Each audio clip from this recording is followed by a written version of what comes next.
இப்போ இந்த இந்த இந்த சிவா இருக்காரு, அந்த கேரக்டர் வந்து நீங்க எழுதும்போதே அது கொஞ்சம் அது இட் சூட் சிவாங்கிறது உங்களுக்கு மேபி இல்ல முதல்ல எழுதுறப்ப சிவா ஷூட் ஆன் அது அவர் வந்த அப்புறம் அவர் இந்த கேரக்டருக்கு நல்லா பொருந்துவாருன்னு உங்களுக்கு ஒரு ஒரு இது பொருந்த வைக்கணும் சார். எல்லாருமே பொருந்துவாங்க. But we should put little Shiva. So how do you direct actors is what I'm trying to say. ரொம்ப simple sir. not to direct them, just be with them, அவ்வளவுதான். அவங்க முதல்ல காஸ்டியூம் சார், அவங்க அந்த கதாபாத்திரத்துக்கான காஸ்டியூம் போட்டால் முடிஞ்சிருச்சு. அப்புறம் வந்து அவங்க ரெகுலராக ஒன்று நடிச்சிட்டே இருப்பாங்களா சார், அது வேணும்.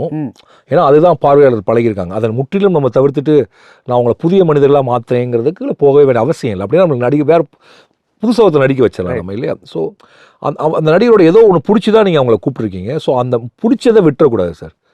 ஸோ சிவா சாரை பொறுத்த வரைக்கும் அந்த ஒரு அன்அஸ்யூமிங் ஒரு டைமிங் இருக்கும். அந்த டைமிங் வந்து அவருக்கு அந்த ஸ்பேஸ் வருவதற்கான இடத்த நான் காட்சியில் வைக்கணும். ஆனால் அவருக்கு சில சினிமேட்டிக் எக்ஸ்பிரஷன்ஸ் இருக்குது. இது வரைக்கும் நடித்து அவர் ஒன்று பழகிருக்காருல, அந்த எக்ஸ்பிரஷன்ஸ் எனக்கு வேண்டாம். ஆனால் இது இப்படிலாம் அவர்கிட்ட சொல்ல வேண்டியதில்லை. நம்ம அப்படியே போகிற போக்கில் சார் இதில் இப்படி வேண்டாம், ஒரு இப்படி பண்ணுங்களேன் அப்படி. அப்புறம் ஒரு தேர் வெரி ஸ்மார்ட் சார். ஒரு 2வது டேக் 3வது tackle they will find it out. நம்ம எதுக்கு ரீடேக் கேட்குறவங்க தெரிஞ்சிடும். அப்புறம் ஒரு அந்த இதுக்குள்ள வந்துடுவாங்க. MCR Pure Cotton Club, formals and casual shirts.